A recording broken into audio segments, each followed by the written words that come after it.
आप सभी का एक और नए वीडियो में। आज से हम लोग स्टार्ट करने वाले हैं हिस्ट्री शुरू करने जा रहे हैं, जो कि बिहार का करेंगे। इसको हम लोग 3 पार्ट में पढ़ेंगे। पहला पार्ट में हम लोग प्राचीन बिहार का इतिहास पढ़ेंगे, जो कि आज कर रहे हैं हम लोग। और नेक्स्ट डे यानी कि कल हम लोग पढ़ेंगे मध्यकालीन। उसके बाद उससे अगले दिन हम लोग करेंगे आधुनिक बिहार का इतिहास। मतलब 3 दिन में हम लोग बिहार का हिस्ट्री जो है वो पूरा कंप्लीट कर लेंगे। तो आज का हमारा है पहला, और ये कौन सा है? प्राचीन बिहार का इतिहास। तो चलिए स्टार्ट करते हैं, टाइम को ज़्यादा वेस्ट नहीं करते हैं, एग्ज़ाम बहुत नज़दीक है हमारा। फिर से मैं एक बार बता दूं कि जो भी आप लोग बिहार से रिलेटेड कोई भी एग्ज़ाम दे रहे हैं वो सबके लिए आप लोगों के लिए इम्पॉर्टेंट है। या तो आप बिहार शिक्षक का एग्ज़ाम दे रहे हैं, या तो आप बिहार 69th प्री का एग्ज़ाम दे रहे हैं, या फिर कोई भी बिहार से रिलेटेड एग्ज़ाम दे रहे हैं, तो सब में यहाँ से क्वेश्चन आएगा। तो आप लोग ध्यान से सुने।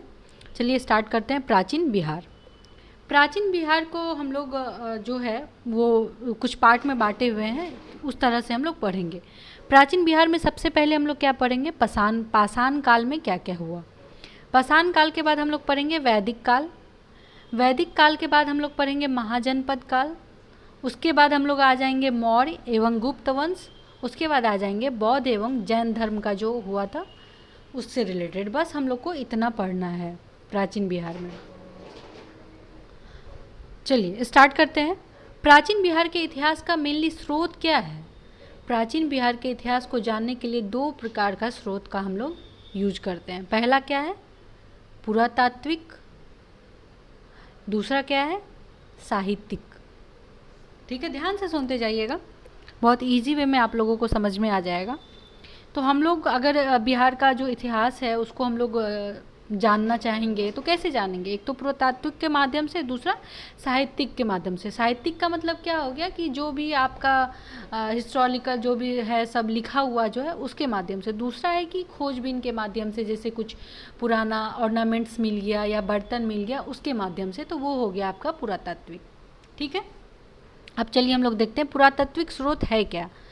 पूर्व ऐतिहासिक युग के लिए मुंगेर, बिहार का जो मुंगेर है, उसके बाद चिरांद जो कि सारण में पड़ता है, चेचर जो कि वैशाली में पड़ता है, मनेर जो कि पटना में पड़ता है, एवं सोनपुर ये भी सारण में पड़ता है। ताम्रप्रस्तर वस्तुएं और मृद भांड प्राप्त हुए हैं। यहाँ से क्या हो गया, जैसे पूछेगा आपसे क्वेश्चन कि पुरातात्विक स्रोत का जो है मेन जगह कौन कौन सा है। पहला कौन सा है? मुंगेर, याद कर लीजिए, एकदम याद कर लीजिए। दूसरा कौन है? चिरान जो कि सारण में आता है। तीसरा कौन है? चेचर जो कि वैशाली में आता है। चौथा कौन है? मनेर जो कि पटना में आता है। पांचवा कौन है? सोनपुर जो कि सारण में आता है। इससे पुरातात्विक का क्या मिला है? एक तो ताम्रप्रस्तर वस्तु मतलब तांबा से बना हुआ वस्तु जो मिला है। दूसरा क्या है? मृदभांड प्राप्त हुआ। मृदभांड मतलब मिट्टी से बने बर्तन जो भी, तो ये सब प्राप्त हुए हैं 5 जगह से। टोटल कौन कौन सा है पुरातात्विक स्थल? कौन कौन सा है? मुंगेर, चिरांद, चेचर, मनेर एवं सोनपुर। एकदम याद रहना चाहिए। आगे चलते हैं। मौर्यकालीन अभिलेख लौरिया नंदनगढ़, लौरिया अरेराज, रामपुरवा आदि स्थानों से प्राप्त हुआ है। मतलब मौर्यकालीन अभिलेख कहाँ कहाँ से? 3 जगह से हुआ है मेनली। पहला कौन सा है? लौरिया नंदनगढ़। दूसरा कौन सा है? लौरिया अरेराज। तीसरा कौन सा है? रामपुरवा। ठीक है, आगे है बराबर की गुफाएं राजगीर, नालंदा, पाटलिपुत्र, विक्रमशिला से प्राप्त स्मारक हुआ है। ये जितना अभी हम लोग कर रहे हैं यहाँ से क्या क्या पुरातात्विक स्रोत का हम लोग को पता चला है कि ऐसे यहाँ से मिला है। नेक्स्ट पॉइंट क्या है? खुदाई से प्राप्त सिक्के, मनके एवं मूर्तियाँ आदि प्रमुख पुरातात्विक स्रोत है। ठीक है, पहला तो जगह कौन कौन सा है। दूसरा मौर्यकालीन में कौन कौन सा मिला है। तीसरा है कि बराबर की गुफाएं राजगीर, नालंदा, पाटलिपुत्र, विक्रमशिला से भी प्राप्त हुआ है स्मारक जो हमको मिला है। और नेक्स्ट क्या है कि खुदाई से क्या मिला है? खुदाई से मिला है सिक्का, मनका, मूर्तियाँ और प्रमुख पुरातात्विक स्रोत। तो मेनली आप जगह याद रखिएगा, जगह से बहुत क्वेश्चन पूछता है। अब चलते हैं साहित्यिक स्रोत क्या है। साहित्यिक स्रोत हम लोग का क्या है? रामायण, महाभारत, पुराण, बौद्ध रचनाएं जो भी थी उसमें कौन कौन सा? अगुंतर निकाय, दीर्घ निकाय एवं विनय पिटक, जैन रचनाएं, भगवती सूत्र आदि प्रमुख साहित्यिक स्रोत से हमको पता चला है कि बिहार में जो है बिहार में भी प्राचीन का मतलब प्राचीन बिहार का इतिहास का जो हमको पता चला है वो इसी स्रोत से पता चला है। इसके अतिरिक्त यात्रियों के विवरण जैसे मेगास्थनीज जो कि इंडिका लिखा था, फाहियान, इत्सिंग, वेनसांग यात्रा, ये सब जो फायान है, इत्सिंग है, ये सब चाइनीज़ यात्री है। ये सब के जो भी बुक लिखे होंगे उसके स्रोत से हमको पता चला है बिहार के बारे में। नेक्स्ट क्या है, कौटिल, इसका बुक का नाम क्या है, अर्थशास्त्र पूछता है। मेगास्थनीज का भी इंडिका, ये पूछता है, याद कर लीजिएगा इसका बुक का नाम। एवं स्थानीय लेखकों के विवरण से प्राचीन बिहार के इतिहास की विस्तृत जानकारी मिलती है। ठीक है, हम लोग पढ़ चुके हैं अभी तक पुरातात्विक स्रोत क्या है और कहाँ कहाँ से मिला है, साहित्यिक स्रोत क्या है और कहाँ कहाँ से मिला है, कंप्लीट। अब आते हैं हम लोग पाषाण काल, जो कि हमारा फर्स्ट टॉपिक है। पाषाण काल में पहला जो पार्ट है वो कौन सा है, पूरा पाषाण काल। इसको 3 पार्ट में या 4, इसको पहला कौन सा है, पूरा पाषाण काल। दूसरा कौन सा है, मध्य पाषाण काल। तीसरा कौन सा है, नव पाषाण काल। चौथा कौन सा है, ताम्र पाषाण काल। एंड एक सेकेंड, इसी में आ जाएगा हम लोग का वैदिक काल, ये सब आ जाएगा। तो पहला हम लोग पाषाण काल का कौन सा पार्ट पढ़ रहे हैं, पूरा पाषाण काल। पूरा पाषाण काल में क्या हुआ था, इस काल में मानव आखटेक एवं खाद्य संग्राहक था। ठीक है, पूरा पाषाण काल में क्या करता था, मानव आखटेक और खाद्य का संग्राहक करता था। दूसरा पॉइंट क्या है, दक्षिण बिहार में मुंगेर एवं नालंदा से बड़े और खुरदरे पत्थर की कुल्हाड़ी, चाकू, खुरपी आदि प्राप्त हुए हैं। नेक्स्ट क्या है, ये अवशेष लगभग 1 लाख ईस्वी पूर्व के हैं। कब का है ये, 1 लाख से भी ज़्यादा पहले का है ये सब बना हुआ है। अब चलते हैं, ज़्यादा नहीं है इसमें, बस अब चलते हैं मध्य पाषाण काल। मध्य पाषाण काल में क्या मिला हमें, इस काल में मानव अखटेक, खाद्य संग्राहक एवं पशुपालक था। पहला नया चीज़ क्या आ गया, पशुपालक। मानव अखटेक और खाद्य संग्राहक तो पहले हम लोग पूरा पाषाण काल में भी पढ़ चुके हैं। मानव द्वारा पहला पालतू पशु कुत्ता को बनाया गया था। इस सबको ध्यान में रखिएगा, जो भी नया वर्ड आते रह रहा है। नेक्स्ट पॉइंट क्या है, दक्षिण बिहार में मुंगेर से छोटे आकार के तेज धार वाले औजार प्राप्त हुए हैं। अगला क्या है, ये अवशेष लगभग 40,000 से 10,000 ईस्वी पूर्व के हैं। पूरा पाषाण काल कब का है, 1 लाख ईस्वी पूर्व का, और ये कब का है, 40,000 से 10,000 ईस्वी पूर्व के हैं। अब चलते हैं नव पाषाण काल में। इस काल में क्या हुआ था, इस काल में मानव खाद्य उत्पादक हो गया था और मानव बस्तियों में निवास करने लगा था। पूछ देगा कि मानव बस्ती में कब निवास करने लगा था, तो नव पाषाण काल में। कुत्ते का कब जो पालतू बनाने लगा था कुत्ता को, तो वो मध्य पाषाण काल में। तो ये सब इम्पॉर्टेंट है, आप लोग ध्यान में रखिएगा। नेक्स्ट पॉइंट क्या है, नव पाषाण काल के अवशेष बिहार के मैदानी भागों से प्राप्त हुए हैं। अगला है चिरांद, चेचर, मनेर, शनुआर जो कि रोहतास में है, से पत्थर एवं हड्डियों के औजार प्राप्त हुए हैं। तो पत्थर एवं हड्डियों के औजार कहाँ से प्राप्त हुए हैं, तो पूछता है, इसको ध्यान में रखिएगा। अगला पॉइंट है, कैमूर की पहाड़ियाँ, नवादा और जमुई से गुफा चित्र प्राप्त हुआ है। ठीक है, ये अवशेष कब मिला है हमें, 2500 ईस्वी पूर्व का है। छोटा छोटा पॉइंट है, आप लोग ध्यान में रखते जाइएगा, बहुत लंबा कुछ नहीं हम लोग पढ़ रहे हैं। अगला है ताम्र पाषाण काल। ताम्र पाषाण काल में पहला जगह कौन सा है, चिरांद, सोनपुर, ताराडीह, चेचर, मनेर, सनुवार आदि से ताम्र पाषाण काल के अवशेष मिले हैं। नेक्स्ट है, इसी काल में पत्थर के औजार के अतिरिक्त ताम्र उपयोग के प्रमाण मिले हैं, इसीलिए हम लोग इसको क्या बोलते हैं, ताम्र पाषाण काल। यह अवशेष लगभग कब हुआ है, 1000 ईस्वी पूर्व के हैं। कब के हैं ये, 1000 ईस्वी पूर्व के। अब चलते हैं हम लोग वैदिक काल में। अब हम लोग ये पाषाण काल पढ़ लिए, पाषाण काल में हम लोग 4 पार्ट पढ़े, पाषाण काल कंप्लीट। अब चलते हैं हम लोग वैदिक काल में। वैदिक काल का उसके बाद वैदिक काल में क्या हुआ था, आर्यों द्वारा स्थापित सभ्यता को वैदिक सभ्यता कहा गया है। किसके द्वारा स्थापित किया गया है इसको, आर्य के द्वारा, क्योंकि इस सभ्यता का इतिहास वेदों पर आधारित है। वैदिक काल ही हम लोग इसलिए बोलते हैं क्योंकि इसमें वेद से संबंधित हम लोग जितना भी है सब पढ़े हुए हैं इसमें। तो वैदिक सभ्यता के 2 वर्गों में विभाजित किया गया है। पहला कौन सा है, पूर्व वैदिक काल। दूसरा कौन सा है, उत्तर वैदिक काल। पूर्व वैदिक काल का समय कब से कब तक है, 1500 से 1000 ईस्वी पूर्व तक। इसमें हम लोग क्या पढ़ते हैं, पूर्व वैदिक काल। उत्तर वैदिक काल कब से कब तक पढ़ते हैं, 1000 से 600 ईस्वी पूर्व तक। कोई दिक्कत, चलिए आगे बढ़ते हैं। नेक्स्ट है, पूर्व वैदिक या ऋग वैदिक सभ्यता का विस्तार बिहार क्षेत्र में नहीं था। पूछ देगा कि किस वैदिक सॉरी कौन सा वैदिक ऐसा है जिसका बिहार में विस्तार नहीं था, तो वो कौन सा है, पूर्व वैदिक, या उसको हम लोग ऋग्वैदिक बोल सकते हैं। नेक्स्ट पॉइंट है उत्तर वैदिक काल में आर्यों का विस्तार गंडक नदी के तट तक बिहार के क्षेत्र में हुआ था। बिहार के क्षेत्र में कहाँ तक उत्तर वैदिक काल का विस्तार हुआ था, तो गंडक नदी के तट तक हुआ था। ठीक है, अब चलते हैं नेक्स्ट पॉइंट में। बिहार के भौगोलिक क्षेत्र की प्रथम चर्चा सतपथ ब्राह्मण लगभग 800 ईस्वी पूर्व की रचना में मिलती है। इसको आप लोग ध्यान में रखिएगा कि बिहार के भौगोलिक क्षेत्र की चर्चा सबसे पहले कहाँ मिलता है, सतपथ ब्राह्मण में। इसमें बिहार की चर्चा विदेह के रूप में की गई है। पहले बिहार को हम लोग किस नाम से जानते थे, विदेह। वहाँ पे किसमें पूछ देगा कि आपको बिहार को विदेह कौन से क्या बोलते हैं ग्रंथ में मिली है या रचना किस में मिली है, सतपथ ब्राह्मण में, जो तिरहुत मिथिला क्षेत्र को दर्शाता है। ये किसको दर्शाता है, विदेह तिरहुत मिथिला क्षेत्र को। नेक्स्ट चलते हैं, ऋग्वेद में बिहार को किकट एवं व्रात शब्द से संबोधित किया गया है। ऋग्वेद में किससे संबोधित किया गया है, किकट एवं व्रात से। सतपथ ब्राह्मण में किससे संबोधित किया गया है, विदेह से। अब चलते हैं, वराह पुराण में किकट को अपवित्र प्रदेश कहा गया है। ऋग्वेद में बिहार को क्या बोले हैं, किकट एवं व्रात, और वराह पुराण में किकट को क्या बोला गया है, अपवित्र उपदेश। ठीक है, कोई दिक्कत नहीं, हो गया हमारा वैदिक काल। अब चलते हैं हम लोग नेक्स्ट महाजनपद काल। महाजनपद काल में 6ठी शताब्दी ईस्वी पूर्व में अगुंतर निकाय एवं भगवती सूत्र से 16 महाजनपदों की जानकारी मिलती है। ठीक है, 6ठी शताब्दी ईस्वी पूर्व अगुंतर निकाय एवं भगवती सूत्र से 16 महाजनपदों की जानकारी मिलती है। 16 महाजनपद में 3 महाजनपद का विस्तार कौन सा है, बिहार क्षेत्र में हुआ था।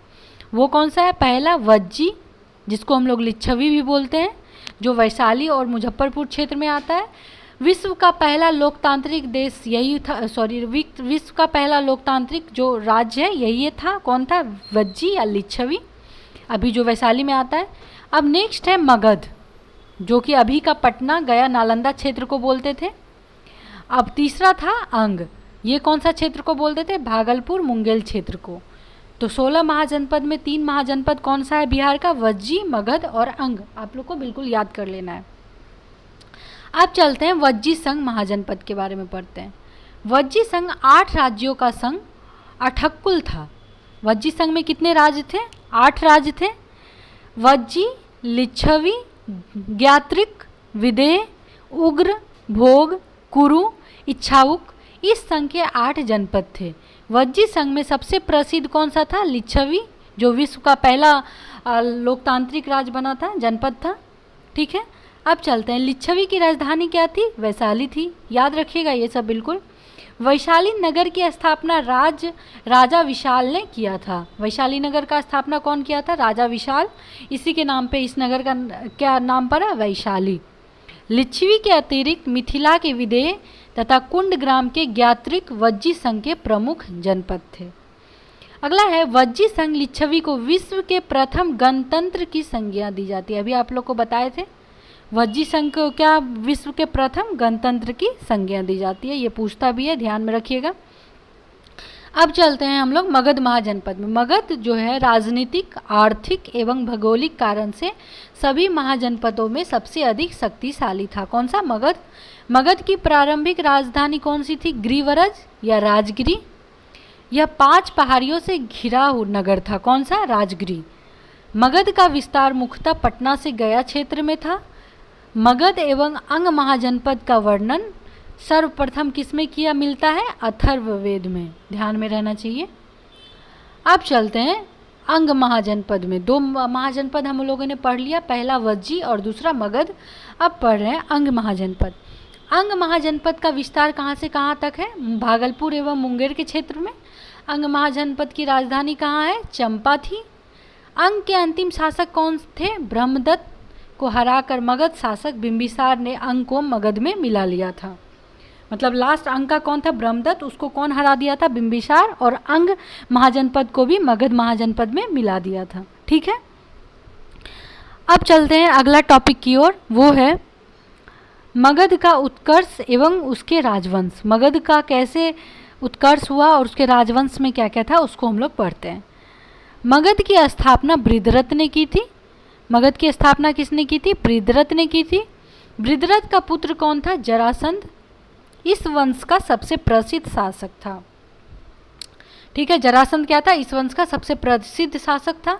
नेक्स्ट चलते हैं, जरासंध को भीम ने द्वंद्व युद्ध में पराजित कर उसका वध किया था। इसका वर्णन महाभारत में मिलता है। जो महाभारत का भीम था वो जरासंध को द्वंद्व युद्ध में पराजित कर दिया था और उसको बाद वध कर दिया था। मगध की प्रारंभिक राजधानी क्या थी? राजगिरी, जो कि 5 पहाड़ियों से घिरा हुआ था, बता दिया आप लोग को। नेक्स्ट है, मगध उर्वर भूमि, नदियों की उपलब्धता, खनिज एवं वन संसाधन की उपलब्धता के कारण आर्थिक रूप से संपन्न क्षेत्र था। क्यों ये इसको आर्थिक रूप से ये बहुत संपन्न था? क्यों? क्योंकि भूमि यहाँ का बहुत उर्वरक था, पानी का कोई दिक्कत नहीं था, खनिज बहुत, वन का संसाधन भी बहुत ज़्यादा था, तो इसीलिए यहाँ पे आर्थिक रूप से कोई प्रॉब्लम नहीं होता था। बृहद्रथ वंश का अंतिम शासक कौन सा था? रिपुंजय। कौन था? रिपुंजय। अब चलते हैं हम लोग नेक्स्ट हर्यक वंश में। हर्यक वंश का कब से कब तक रहा है? 544 से 412 ईस्वी पूर्व तक। इस वंश का स्थापना किसने किया था? बिंबिसार।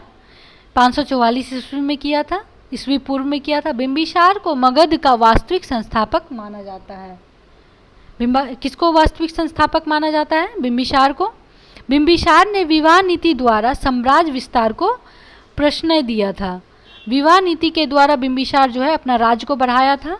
उसकी पहली पत्नी कौन थी? कौशल देवी, जो कौशल की राजकुमारी थी।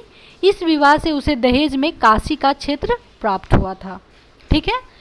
उसकी दूसरी पत्नी कौन थी? चेलना या चेल्लना थी।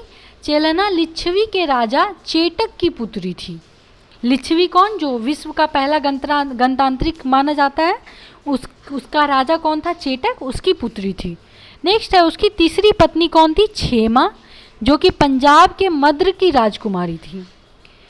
नेक्स्ट है, बिंबिसार ने अवंती को शासक चंड प्रदोत के साथ मैत्री संबंध बनाया। अवंती का जो शासक था चंड प्रदोत के साथ अपनी मित्रता का संबंध बनाया। बिंबिसार ने चंड प्रदोत के उपचार के लिए अपने राजवैद्य जीवक को भेजा था। पूछ देगा कि बिंबिसार का राजवैद्य कौन था, तो कौन था वो? जीवक था। बिंबिसार की हत्या 492 ईस्वी पूर्व में उसके पुत्र अजातशत्रु ने कर दिया था। तो बिंबिसार का पुत्र कौन था? अजातशत्रु। अजातशत्रु 492 से 460 ईस्वी पूर्व बिंबिसार के बाद हर्यक वंश का शासक बना। बिंबिसार को मार के उसका जो पुत्र था अजातशत्रु, वो हर्यक वंश का शासक बना। उसका वास्तविक नाम क्या था? कुनिक। ठीक है। बिंबिसार एवं कौशल देवी की मृत्यु के बाद कौशल के राजा प्रश्नजीत ने काशी वापस ले लिया, जिस कारण प्रश्नजीत का संघर्ष अजातशत्रु से हुआ। अंततः अजातशत्रु ने प्रश्नजीत को पराजित कर काशी पर अधिकार कर लिया। जो काशी को बिंबिसार को दिया गया था, जो काशी, उसको क्या बिंबिसार के मृत्यु के बाद राजा प्रश्नजीत क्या हुआ? काशी वापस ले लिया। उसके बाद प्रश्नजीत का संघर्ष अजातशत्रु से होने लगा क्योंकि उसने काशी वापस ले लिया था। फाइनली क्या हुआ? अजातशत्रु ने प्रश्नजीत को हरा दिया और काशी पर फिर से दोबारा अधिकार कर लिया। ठीक है। बाद में अजातशत्रु का विवाह प्रश्नजीत की पुत्री वाजिरा से हो गया था। अजातशत्रु ने वज्री संघ एवं मल्लों को पराजित किया। अजातशत्रु प्रारंभ में जैन धर्म को मानता था, बाद में उसने बौद्ध धर्म को अपना लिया। ठीक है। अजातशत्रु ने 483 ईस्वी पूर्व में राजगिरी की सप्तकर्णी गुफा में प्रथम बौद्ध संगति का आयोजन किया। कहाँ पे? राजगिरी में सप्तकर्णी गुफा में प्रथम बौद्ध संगति का आयोजन किया। सीली अनुश्रुति के अनुसार 460 ईस्वी पूर्व में उदयन ने अपने पिता अजातशत्रु की हत्या कर दी। अजातशत्रु अपने पिता बिंबिसार का हत्या कर दिया और उदयन अपने पिता अजातशत्रु का हत्या कर दिया, जैसे को तैसा। ठीक है। उदयन या उदायन ने अपनी राजधानी राजगिरी से पाटलिपुत्रा कर लिया, जो कि गंगा, सोन एवं गंडक के संगम तट पर था, स्थानांतरित कर लिया। ठीक है। उदयन के 3 पुत्र थे, अनिरुद्ध, मुंडक एवं नागदशक। नागदशक इस वंश का अंतिम शासक था। हमारा हर्यक वंश कंप्लीट हो गया है। अब चलते हैं हम लोग शिशुनाग वंश। वो कब से कब तक था? 412 से 344 ईस्वी पूर्व तक। शिशुनाग ने हर्यक वंश की जगह शिशुनाग वंश की स्थापना किया। शिशुनाग ने वैशाली को राजधानी बनाया और शिशुनाग ने अवंती के जो राजा थे अवंतीवर्धन को पराजित कर अवंती को मगध में मिला लिया। इसके अतिरिक्त शिशुनाग ने वत्स एवं कौशाम्बी को भी मगध में शामिल कर लिया। कोई दिक्कत नहीं। नेक्स्ट है 394 ईस्वी पूर्व शिशुनाग की मृत्यु के बाद कालाशोक मगध का शासक बना। पुराणों में उसे काकवर्ण कहा गया। किसको काकवर्ण कहा गया? कालाशोक को। कालाशोक के समय मगध की राजधानी पुनः पाटलिपुत्रा हो गई। कालाशोक ने 383 ईस्वी पूर्व में वैशाली में द्वितीय बौद्ध संगति का आयोजन करवाया। पहला बौद्ध संगति का आयोजन किसने करवाया? अजातशत्रु। दूसरे कौन करवाया? कालाशोक। कालाशोक की मृत्यु के बाद उसके 10 पुत्रों ने शासन चलाया। शिशुनाग वंश का अंतिम शासक कौन था? नंदीवर्धन। इसी तरह शिशुनाग वंश का समाप्ति हो गया। अब कौन सा वंश आया? नंद वंश, जो कि 344 से 321 ईस्वी पूर्व तक चला। इसका महापद्मानंद ने 344 ईस्वी पूर्व में शिशुनाग वंश को समाप्त कर नंद वंश की स्थापना किया।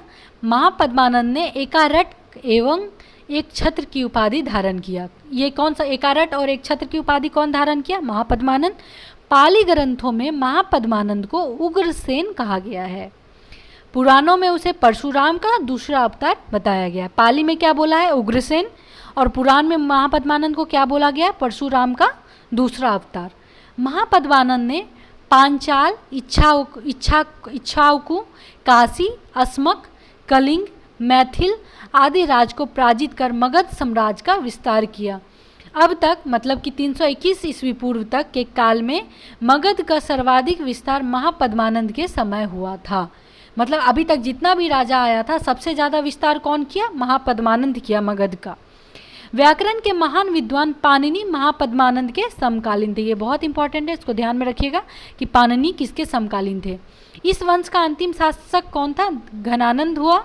घनानंद के समय यूनानी शासक सिकंदर ने भारत पर आक्रमण 326 ईस्वी पूर्व किया था। पूछ देगा कि घनानंद जो है यूनानी शासक जो है सिकंदर, वो किसके युग में आके आक्रमण किया था भारत पर? तो घनानंद के युग में।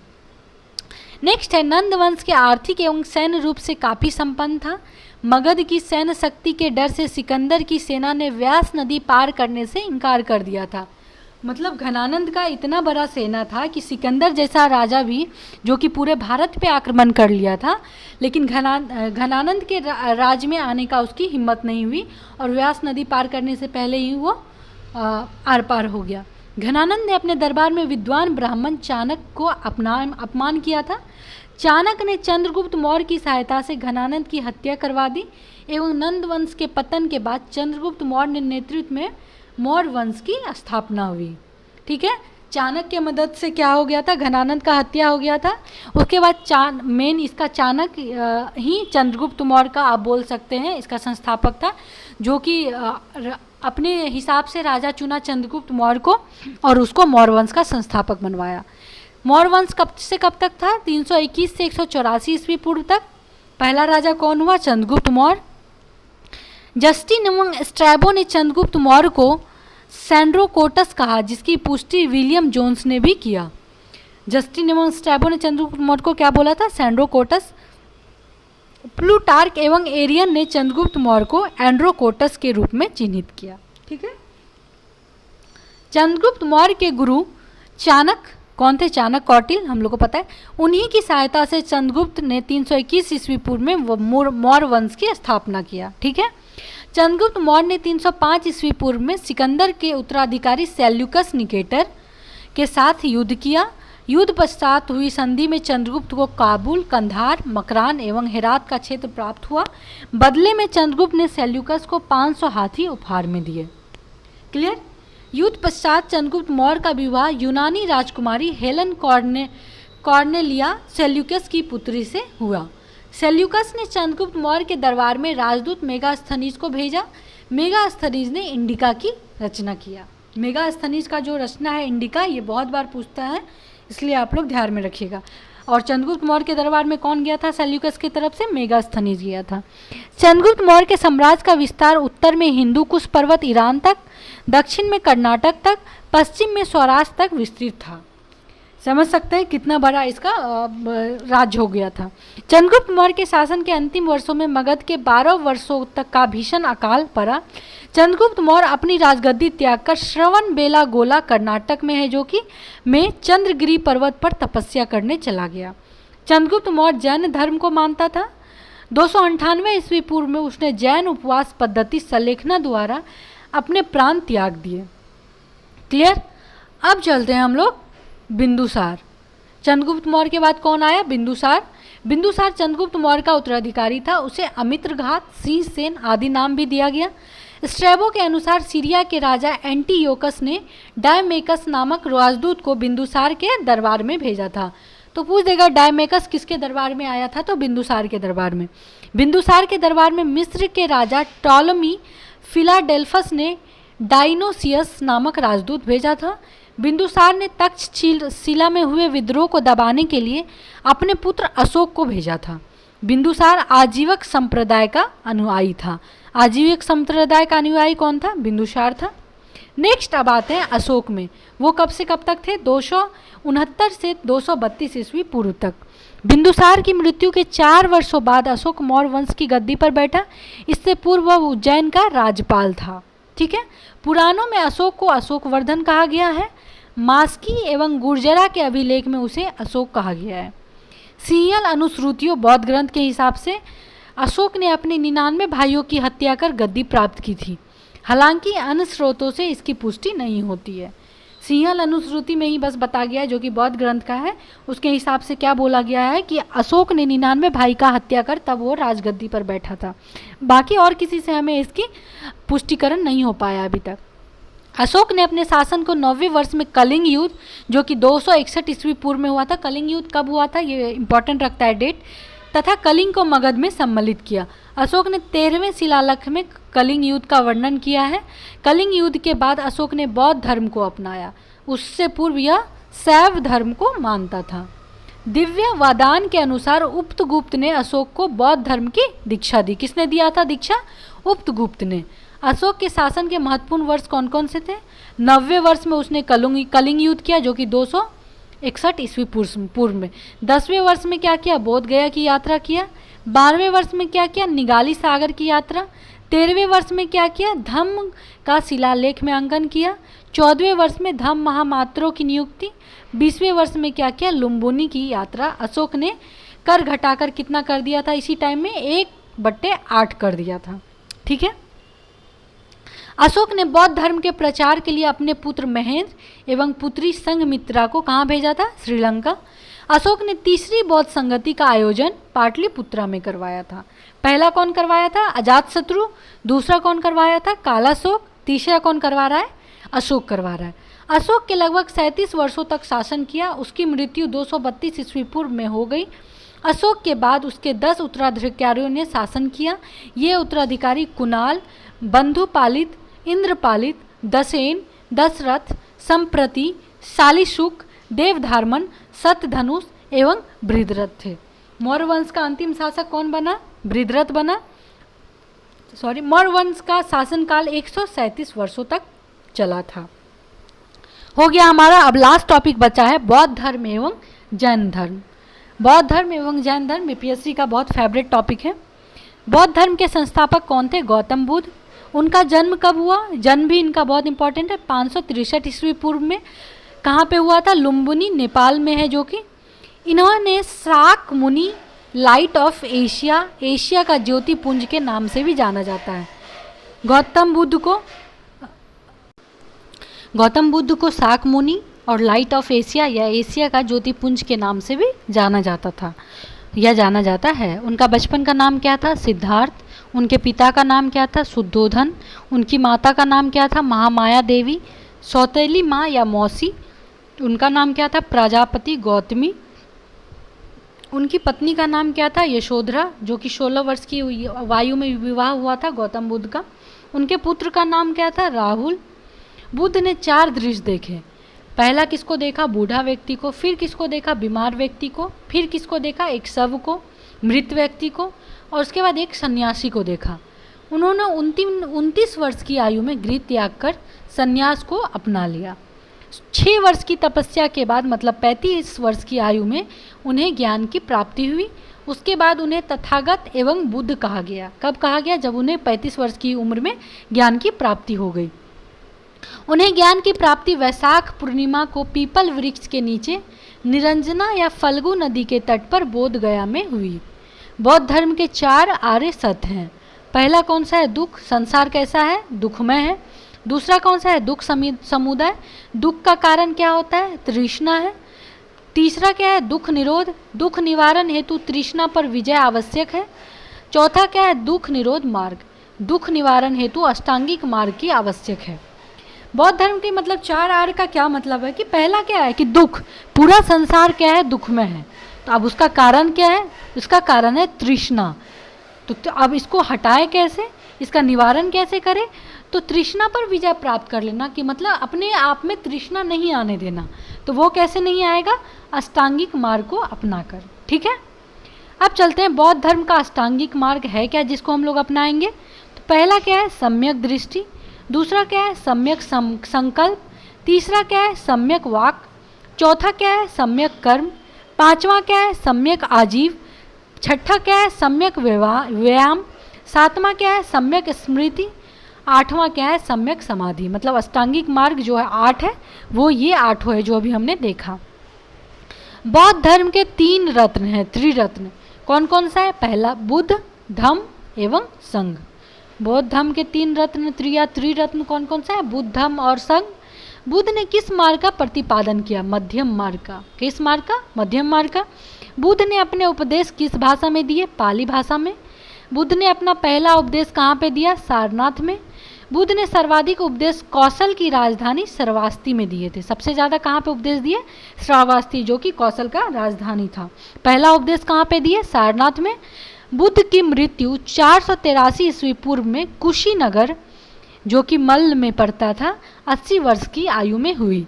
बुद्ध ने प्रथम गुरु अलार कलाम, जो कि वैशाली, तथा द्वितीय गुरु रुद्र रामपुत राजगिरी में थे। बुद्ध के प्रथम गुरु कौन थे? अलार कलाम। कहाँ के थे? वैशाली के। द्वितीय गुरु कौन थे? रुद्र रामपुत, जो कि राजगिरी के थे। अब है बुद्ध धर्म के जो है 10 शील या 10 आचरण थे। कौन कौन से?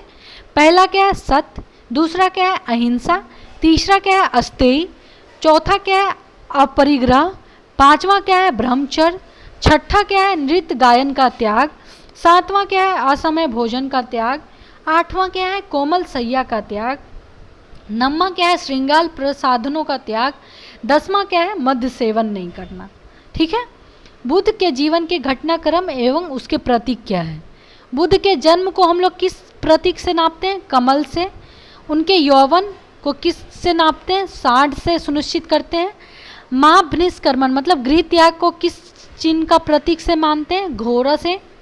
संबोधि यानी ज्ञान की प्राप्ति जब हुआ था उसको किसका प्रतीक मानते हैं? पीपल या बोध वृक्ष का, क्योंकि इसी के नीचे बौद्ध जी को ज्ञान की प्राप्ति हुई थी। महापरिनिर्वाण मतलब मृत्यु का प्रतीक चिन्ह क्या है? पद चिन्ह या स्तूप। धर्म चक्र प्रवर्तन मतलब प्रथम उपदेश को किस चिन्ह से मानते हैं? चक्र के चिन्ह से। ठीक है, बौद्ध धर्म में चौथी बौद्ध संगति के उपरांत 2 भागों में विभाजित हो गया। जब चौथा बौद्ध संगति हुआ उसके बाद क्या हो गया? बौद्ध धर्म 2 भाग में विभाजित हो गया। पहला कौन सा? हीनायान, जो परिवर्तन के विरोध था। दूसरा कौन है? महायान, जो चाह रहा था कि बौद्ध धर्म में कुछ ना कुछ परिवर्तन आए। 8वीं सदी में बौद्ध धर्म के आडंबर वाले शाखा वज्रयान का विकास हुआ। एक कौन सा शाखा का विकास हुआ? वज्रयान का। बौद्ध धर्म के त्रिपिटक कौन कौन से हैं? सुत्त पिटक, विनय पिटक एवं अभिधम्म पिटक। सुत्त पिटक में क्या कहा गया है? बुद्ध के जो उपदेश का संकलन है वो किस में है? सुत्त पिटक में। सबसे बृहद पिटक मतलब सबसे बड़ा पिटक है जिसका संकलन आनंद ने किया। जो बुद्ध का कौन था? चेला था, बुद्ध का चेला आनंद, जो कि बृहद पिटक में इसका संकलन किया है। विनय पिटक में संघ के नियमों के बारे में बताया गया है। सबसे लघुत्तम पिटक है मतलब सबसे छोटा, जिसका संकलन उपाली ने किया था। ये भी इसका जो आप शिष्य बोल सकते हैं, आनंद उपाली, ये सब कौन था? शिष्य था। अभिधम पिटक, इसमें क्या है? बुद्ध के दार्शनिक विचारों का संकलन। इस पिटक का संकलन कौन किया था? मोगलीपुत्र तीसरे ने किया। ठीक है, ये सब कौन था? उसका बुद्ध का शिष्य था। अब चलते हैं बौद्ध संगति का सभा, जो कि हम लोग पढ़ चुके हैं, उसको एक साथ पढ़ लेते हैं। प्रथम संगति कब हुआ? 483 ईस्वी पूर्व। कहाँ पे हुआ था? राजगिरी। कौन शासक किया था? अजात शत्रु। इसका अध्यक्ष कौन था? महाकश्यप। और इसका विशेषता क्या था? सुत्त पिटक, विनय पिटक की रचना इसी में हुआ था। प्रथम बौद्ध संगति में ही सुत्त पिटक और विनय पिटक का रचना हुआ था। द्वितीय बौद्ध संगति कहाँ पे कब हुआ? 383 ईस्वी पूर्व। एक सेकंड। स्थान कहाँ था? वैशाली। इस समय राजा कौन था? शासक कालाशोक। इसका अध्यक्ष कौन था? द्वितीय बौद्ध संगति का सबाकामी। और इसका विशेषता क्या था? महासंघिक एवं स्थविर के रूप में विभाजन। तृतीय बौद्ध संगति कब हुआ? 251 ईस्वी पूर्व। कहाँ पे हुआ? पाटलिपुत्रा में। इसका शासक कौन था? अशोक। इसका अध्यक्ष कौन था? मोगलीपुत्र तीस। इसमें विशेषता क्या था? अभिधम पिटक का संकलन कब हुआ था? तृतीय बौद्ध संगति में। चौथा बौद्ध संगति कब हुआ? ईस्वी की प्रथम शताब्दी में। ठीक है, उसके बाद इसका जगह कहाँ पे हुआ था? चौथा कुंडलवन कश्मीर में हो गया था। इस समय शासक कौन था? कनिष्क। इसमें अध्यक्ष कौन था? वसुमित्र और अश्वघोष। इसमें क्या हो गया था? महायान एवं हीनायान का विभाजन हो गया था। क्लियर?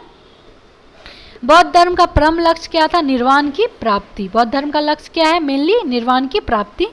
बौद्ध धर्म के पुनर्जन्म की कथा जातक कथा में मिलती है। मतलब बौद्ध धर्म पुनर्जन्म को माना इस कहाँ पे मिलती है? जातक कथा में। चैत्य मतलब क्या होता है बौद्ध के? इसमें बौद्ध धर्म का पूजा का घर को क्या बोलते हैं? चैत्य। स्तूप क्या बोलते हैं? बौद्ध धर्म के पवित्र अवशेषों का संग्रहण स्थल। विहार किसको बोलते हैं? बौद्ध भिक्षु जब निवास करते थे बारिश के टाइम में, ऐसे वो लोग भिक्षा मांगकर अपना जीवन वसन करते थे। लेकिन जब बारिश के टाइम में वो लोग कहीं नहीं जाते थे तो लोग पहाड़ वहाड़ के नीचे वीचे रहते थे, उसी को हम लोग क्या बोलते हैं? विहार। हो गया हमारा बौद्ध धर्म कंप्लीट। अब एकदम लास्ट टॉपिक है प्राचीन बिहार का इतिहास का। वो कौन सा है? जैन धर्म। क्लियर? जैन धर्म का संस्थापक कौन थे? ऋषभदेव। वे जैन धर्म के प्रथम तीर्थकार थे। कौन? ऋषभदेव। उन्हें आदिनाथ या वृषभनाथ भी कहा जाता है। किसको कहा जाता है? ऋषभदेव को। जैन धर्म में कुल कितने तीर्थकार हुए? 24 तीर्थकार। 23वें तीर्थकार का नाम क्या था? पार्श्वनाथ। इनका जन्म काशी में हुआ था। उनके पिता अश्वसेन काशी के राजा थे। किसके पिता? पार्श्वनाथ के पिता कौन थे? अश्वसेन। उन्हें ज्ञान की प्राप्ति सम्मेद पर्वत पर हुई। कहाँ पे हुई थी? सम्मेद पर्वत पर। उन्होंने 4 महाव्रत की शिक्षा दी। कौन दिया था? पार्श्वनाथ। पहला महाव्रत क्या था? सत्य। दूसरा क्या था? अहिंसा। तीसरा क्या था? अस्थेय। चौथा क्या था? अपरिग्रह। ठीक है, अब आते हैं महावीर स्वामी, जो जैन धर्म के 24वें तीर्थकार एवं अंतिम तीर्थकार कहलाते हैं। महावीर स्वामी को जैन धर्म का वास्तविक संस्थापक माना जाता है। ठीक है, उनका जन्म कब हुआ था? 540 ईस्वी पूर्व। कुछ जगह कहाँ कब दिखाता है? 499 ईस्वी पूर्व माना गया है। कहाँ पे हुआ था? कुंडग्राम यानी कि वैशाली में हुआ था। उनके पिता सिद्धार्थ ज्ञात्रिक कुल के प्रधान थे। कौन थे उनके पिता? सिद्धार्थ। उनकी माता त्रिशला लिच्छवी गणराज की राजकुमारी थी। उनकी पत्नी का नाम क्या था? यशोदा। उनकी पुत्री का नाम क्या था? प्रियदर्शनी या अनोजा। उनके जमाता या दामाद का नाम क्या था? जमाली, जो कि आगे चलकर इसका प्रथम शिष्य भी बना था। ठीक है, उन्होंने 30 वर्ष की आयु में गृह त्याग किया। 12 वर्षों के कठोर तप के बाद 42 वर्ष की आयु में उन्हें केवल मतलब कि ज्ञान की प्राप्ति हुई। भीम ग्राम में ऋजुपालिका नदी के तट पर साल वृक्ष के नीचे हुई। भगवान बुद्ध को कब हुआ था ज्ञान की प्राप्ति? 6 वर्ष के तत्पश्चात में। और इसको कितने टाइम बाद हुआ? 12 वर्ष के कठोर तपस्या के बाद इसको ज्ञान की प्राप्ति हुई। कहाँ पे हुई? जृम्बिक ग्राम में, जो गांव का नाम था। ऋजुपालिका नदी के तट पर साल वृक्ष के नीचे हुई थी। ठीक है, जैन धर्म के त्रिरत्न कौन कौन से हैं? सम्यक दर्शन, सम्यक ज्ञान और सम्यक आचरण। बौद्ध धर्म के हम लोग त्रिरत्न पढ़े थे, त्रिरत्न, वो कौन कौन से हैं हमने अभी पढ़ा है, तो आप लोग कमेंट में बताइएगा कि कौन कौन सा है। जैन धर्म का 5 महाव्रत है। पहला कौन सा है? सत्य, मतलब झूठ कभी नहीं बोलना। अहिंसा, मतलब किसी का हिंसा नहीं करना। अस्तेय, मतलब चोरी नहीं करना। अपरिग्रह, मतलब धन का संग्रह नहीं करना। ब्रह्मचर्य, मतलब इंद्रियों को वश में करना। भौतिक जो हम लोग को अट्रैक्ट करता है, मतलब आकर्षण करता है, जो भी चीज़ भौतिक वस्तु के पीछे हम लोग को नहीं भागना है, यही होता है ब्रह्मचर्य। 5वां महाव्रत जो कि ब्रह्मचर्य है, वो किसने दिया था? महावीर स्वामी द्वारा प्रतिपादित किया गया। ठीक है। अनेकांतवाद या स्यादवाद या अस्पतभंगी ज्ञान सिद्धांत का संबंध जैन धर्म से है। महावीर स्वामी ने अपना पहला उपदेश कहाँ दिया था? राजगिरी ने। बुद्ध जी पहला उपदेश कहाँ पे दिए थे? कमेंट में बताइएगा। जैन धर्म के तीर्थकार एवं उनके प्रतीक कौन कौन से हैं? प्रथम तीर्थकार कौन है? ऋषभ देव, हम लोग को पता है। इसका प्रतीक क्या है? बैल या वृषभ। द्वितीय तीर्थकार कौन थे? अजितनाथ, उसका प्रतीक क्या है? हाथी। 23वें तीर्थकार कौन थे? पार्श्वनाथ, इनका जो प्रतीक है वो क्या है? सर्प। 24वें एवं अंतिम तीर्थकार कौन थे? महावीर स्वामी, इनका प्रतीक क्या है? सिंह। मतलब 24 में हमको बस ये 4 इंपॉर्टेंट है। महावीर स्वामी के अतिरिक्त 12वें तीर्थकार वासुपूज का जन्म बिहार में हुआ था। 2 ऐसे जैन धर्म के थे जिनका जन्म बिहार में हुआ था। पहला तो महावीर स्वामी और एक कौन थे? वासुपूज, जो कि 12वें तीर्थकार थे। ठीक है। अब चलते हैं, जैन संगति 2 बार हुआ है। कहाँ कहाँ हुआ है? प्रथम जैन संगति कब हुआ है? 310 ईस्वी पूर्व में। कहाँ पे हुआ है? तो पाटलिपुत्र बिहार में। उस समय शासक कौन था? चंद्रगुप्त मौर्य। अध्यक्ष कौन था? स्थूलभद्र। इसका विशेषता क्या है प्रथम संगति का? दिगंबर एवं श्वेतांबर में जैन धर्म का विभाजन प्रथम संगति में ही हो गया था। जैन धर्म के 12 अंगों का संकलन हुआ था। द्वितीय संगति कब हुआ? 512 ईस्वी में।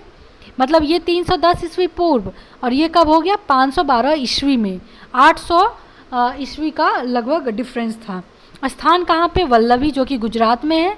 इस समय शासक कौन था? Not mention.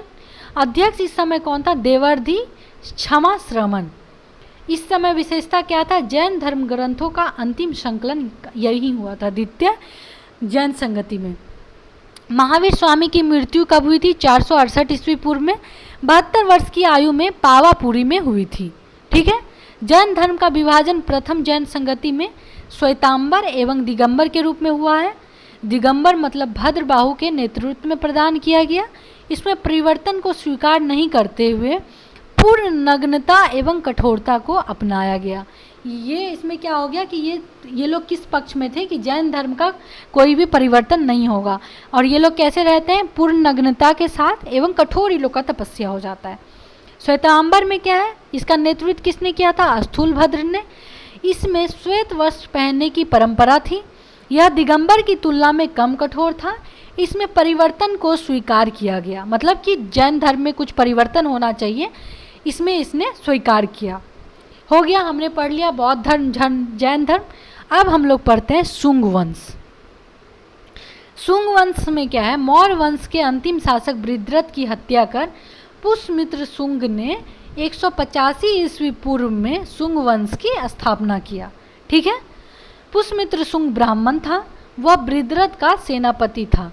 बृहद्रथ का सेनापति था, बाद में क्या किया? बृहद्रथ का हत्या कर दिया और उसने अपना एक नया वंश का स्थापना किया।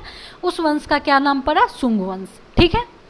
पुष्यमित्र ने के सेनानी की उपाधि ली थी। उसने यवनों के आक्रमण को विफल किया था। पुष्यमित्र ने 2 अश्वमेध यज्ञ करवाए थे। इसमें पुरोहित कौन थे? पतंजलि थे। तो पतंजलि किसके समकालीन आते हैं? तो ये आते हैं क्या पुष्यमित्र शुंग के समकालीन में। पुष्यमित्र की मृत्यु के बाद उसका पुत्र जो था अग्निमित्र, वो राजा बना। कालिदास के नाटक मालविका अग्निमित्रम में अग्निमित्र एवं मालविका का वर्णन है।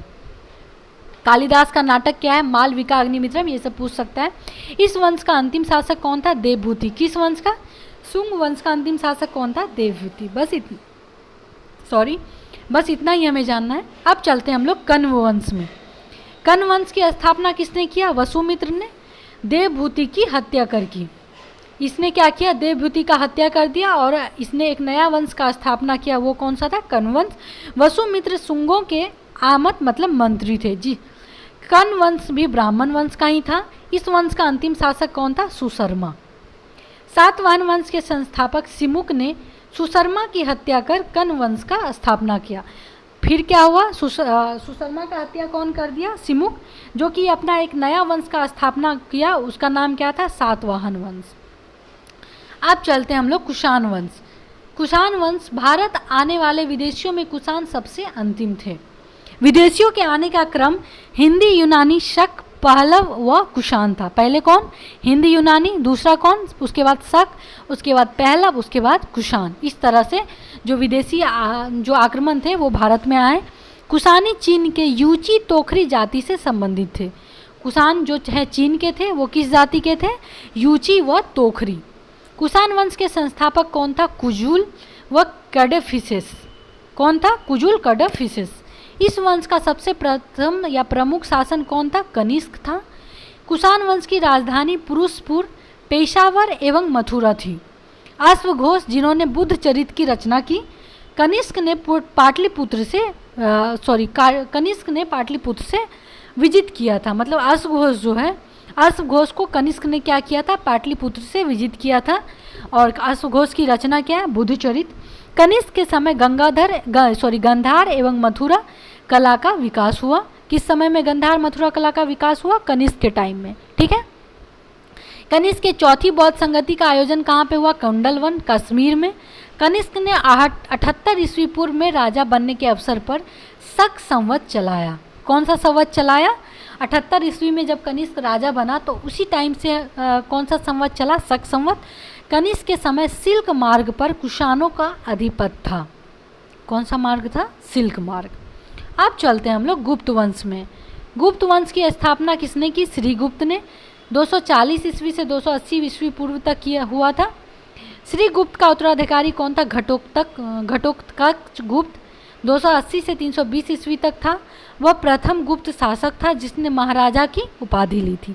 कौन, घटोत्कच गुप्त। अब चलते हैं चंद्रगुप्त प्रथम में। चंद्रगुप्त प्रथम 320 से 335 ईस्वी तक। गुप्त वंश का वास्तविक संस्थापक चंद्रगुप्त प्रथम था।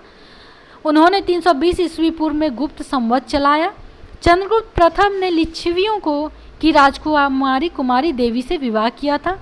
वह प्रथम गुप्त शासक था जिसने महाराजा धीराज की उपाधि धारण की। क्लियर। अब चलते हैं समुद्रगुप्त। समुद्रगुप्त का कब से कब तक था, 335 से 375 तक। इतिहासकार स्मिथ ने समुद्रगुप्त को भारत का नेपोलियन कहकर संबोधित किया है। समुद्रगुप्त ने परक्रमांक, अप्रतिरथ आदि की उपाधि धारण की थी। समुद्रगुप्त के अभियानों की चर्चा हरिसेन द्वारा रचित प्रयाग प्रशस्ति से मिलती है। उसने उत्तरा पथ के 9 राजाओं तथा दक्षिणा पथ के 12 राजाओं को विजित किया था। समुद्रगुप्त को कविराज भी कहा गया है। समुद्रगुप्त को उसके सिक्के पर वीणा बजाते हुए दिखाया गया है। समुद्रगुप्त की दरबारी कवि कौन था, हरिसेन था। समुद्रगुप्त जो है वैष्णव धर्म को मानता था। समुद्रगुप्त द्वारा अश्वमेध यज्ञ कराने के प्रमाण भी मिले हैं। समुद्रगुप्त के बाद 375 ईस्वी में रामगुप्त के राजा बनने का साक्ष्य मिला है, लेकिन उसके अयोग्य होने के कारण चंद्रगुप्त द्वितीय ने उसकी हत्या कर स्वयं को राजा घोषित कर दिया। चंद्रगुप्त द्वितीय का कब से कब तक काल रहा है, 375 से 415 ईस्वी तक। चंद्रगुप्त द्वितीय ने शकों को पराजित कर 389 ईस्वी में विक्रमादित्य की उपाधि धारण कर लिया। ठीक है। चंद्रगुप्त द्वितीय ने देवगुप्त, देवराज, देवश्री आदि की उपाधि भी धारण किया। चंद्रगुप्त द्वितीय ने ध्रुव देवी एवं कुबेर नाग से विवाह किया था। कुबेर नाग से उत्पन्न पुत्री प्रभावित गुप्त का विवाह वाकाटक नरेश रुद्रसेन द्वितीय के साथ हुआ। ठीक है। रुद्रसेन की मृत्यु के बाद प्रभावती ने अपने अल्पवयस्क पुत्रों को संरक्षिका के रूप में शासन किया। इस दौरान प्रभावती ने चंद्रगुप्त द्वितीय की सहायता से गुजरात और काठियावाड़ पर विजय प्राप्त किया।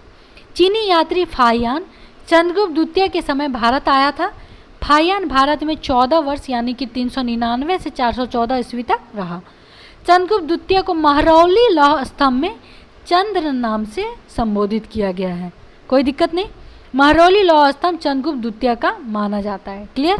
चंद्रगुप्त द्वितीय के 9 रत्न थे। कौन कौन थे उसके दरबार में? कालिदास, धनवंतरी, अमर सिंह, वारामिहिर, शंकु, बोतल भट्ट, घटक करपर, छप्पनक एवं भरूची। अब आते हैं हम लोग कुमारगुप्त प्रथम में। कुमारगुप्त प्रथम का कब से कब तक था? 415 से 455 ईस्वी तक। चंद्रगुप्त द्वितीय ध्रुव एवं ध्रुव देवी का पुत्र कुमारगुप्त प्रथम 415 ईस्वी में शासक बना। नालंदा विश्वविद्यालय की स्थापना कुमारगुप्त के समय में हुई थी। गुप्त काल में नालंदा विश्वविद्यालय शिक्षा का प्रमुख केंद्र था। तो नालंदा विश्वविद्यालय का स्थापना किसने किया था? कुमारगुप्त ने। बाद में यह बौद्ध धर्म के शिक्षा का सबसे प्रमुख केंद्र बन गया। उसके बाद आता है स्कंदगुप्त, जो कि 455 ईस्वी से 467 ईस्वी तक था। मध्य एशिया के बर्बर जाति हूनों का आक्रमण स्कंदगुप्त के समय हुआ। स्कंदगुप्त ने हूनों को पराजित कर भारत से बाहर खदेड़ दिया। इसका वर्णन जूनागढ़ अभिलेख में मिलता है स्कंदगुप्त के बारे में। ठीक है। अभिलेखों में हूनों को मलेच कहा गया। नेक्स्ट चलते हैं। स्कंदगुप्त ने चंद्रगुप्त मौर्य द्वारा जो निर्मित था सुदर्शन झील का पुनरुद्धार करवाया। कौन करवाया? स्कंदगुप्त ने। चंद्रगुप्त मौर्य द्वारा बना हुआ था सुदर्शन झील, उसको फिर से रिपेयर करवाया, वो करवाया था स्कंदगुप्त ही। स्कंदगुप्त ने शक्रादित्य की उपाधि धारण की। गुप्त वंश का अंतिम शासक कौन था? विष्णुगुप्त था। ये पूछता है। गुप्त वंश के साथ मगध वंश का अंत हो गया। ठीक है। गुप्त वंश जैसे ही खत्म हुआ तो मगध का भी जो है वो समाप्त हो गया वंश। इतिहासकार वी.ए. स्मिथ ने सांस्कृतिक उपलब्धियों के कारण गुप्त काल को स्वर्ण युग की संज्ञा दी है। इसमें जो भी इसका उपलब्धि था सांस्कृतिक तरह से, इसीलिए गुप्त काल को कौन सा युग बोला है? स्वर्ण युग। कौन बोला है? इतिहासकार वी.ए. स्मिथ। अब चलते हैं हम लोग पाल वंश की तरफ। पाल वंश का स्थापना कौन किया? गोपाल 750 ईस्वी में की थी। गोपाल ने ओदंतपुरी विश्वविद्यालय की स्थापना बिहार शरीफ में की। इस वंश का सबसे प्रमुख शासक कौन था? धर्मपाल था। धर्मपाल ने विक्रमशिला विश्वविद्यालय, जो कि भागलपुर में स्थापना किया। सोमपुर महाविहार वर्तमान में बांग्लादेश में है, का निर्माण भी धर्मपाल ने ही करवाया था। धर्मपाल ने त्रिपक्षीय संघर्ष में प्रतिहारों एवं राष्ट्रकूटों से संघर्ष किया था। धर्मपाल प्रतिहार शासक वत्सराज से पराजित हुआ। बाद में धर्मपाल ने राष्ट्रकूट शासक ध्रुव और प्रतिहार शासक वत्सराज को पराजित किया। पहले धर्मपाल को पराजित कर दिया वत्सराज, जो कि प्रतिहार का शासक था। बाद में फिर क्या हुआ? धर्मपाल जो है राष्ट्रकूट का शासक ध्रुव और प्रतिहार का शासक वत्सराज दोनों को पराजित कर दिया। उसने कुछ समय के लिए कन्नौज पर अधिकार भी किया। धर्मपाल ने उत्तरापथ स्वामी की उपाधि धारण की। धर्मपाल के बाद उसका पुत्र देवपाल 810 ईस्वी में शासक बना। देवपाल ने मुंगेर को अपनी राजधानी बनाई। ठीक है। देवपाल ने जावा, जो कि इंडोनेशिया में है, के शैलेंद्र वंशी शासक बालपुत्र देव को नालंदा में विहार बनवाने के लिए 5 गांव दान में दिए गए। ये बीपीएससी का PYQ भी है। क्या हुआ था? जावा इंडोनेशिया का जो राजा था शैलेंद्र वंशी, उसका पुत्र था बालपुत्र देव, उसको नालंदा में विहार बनवाने के लिए 5 गांव दान में दे दिया। देवपाल के बाद विग्रहपाल, महीपाल व रामपाल आदि ने शासक किया। पलकाकालीन कांस्य की मूर्तियां अपनी कलात्मक के लिए काफ़ी प्रसिद्ध थी। धीमन एवं विठपाल इस कला के प्रवर्तक माने जाते हैं।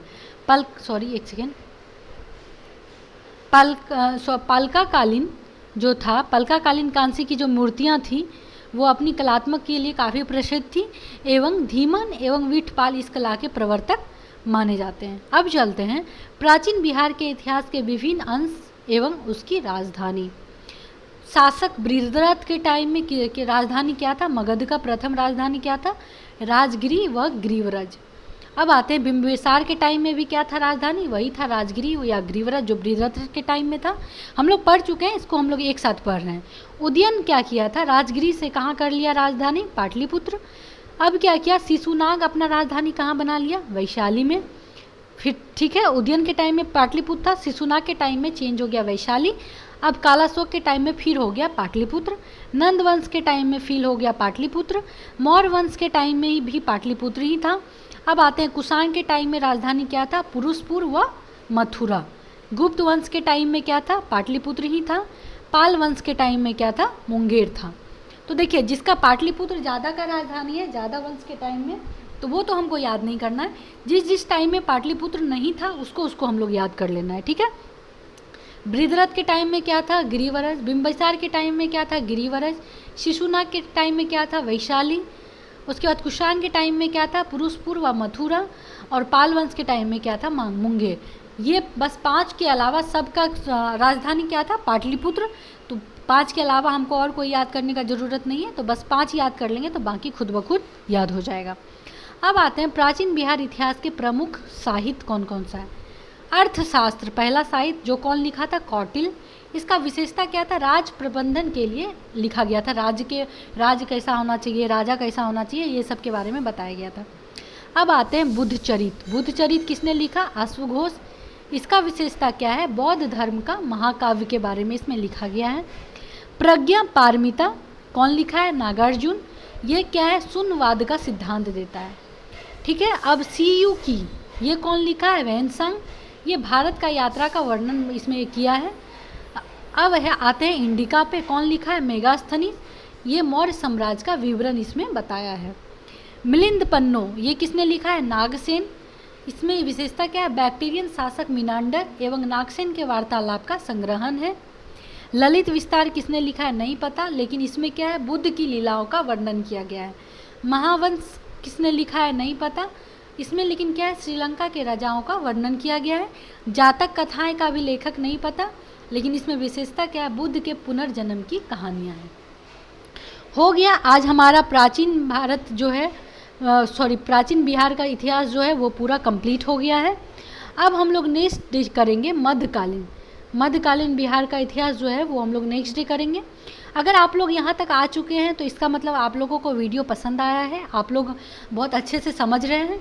अगर आप लोग वीडियो को अच्छे से समझ रहे हैं तो प्लीज़ चैनल को सब्सक्राइब करना ना भूलें, इससे मुझे थोड़ा सा हिम्मत मिलता है, बाकी कुछ नहीं है। और अपने दोस्तों के साथ शेयर करें ताकि उसको भी अच्छे से नॉलेज मिल पाए। और थैंक यू, आपने पूरा वीडियो वॉच किया इसके लिए। और मैं कोशिश करूँगी आप तक ईजी से ईजीएस्ट वे में मैं आप तक वीडियो ला पाऊँ ताकि आप लोग को अच्छे से समझ में आ पाए।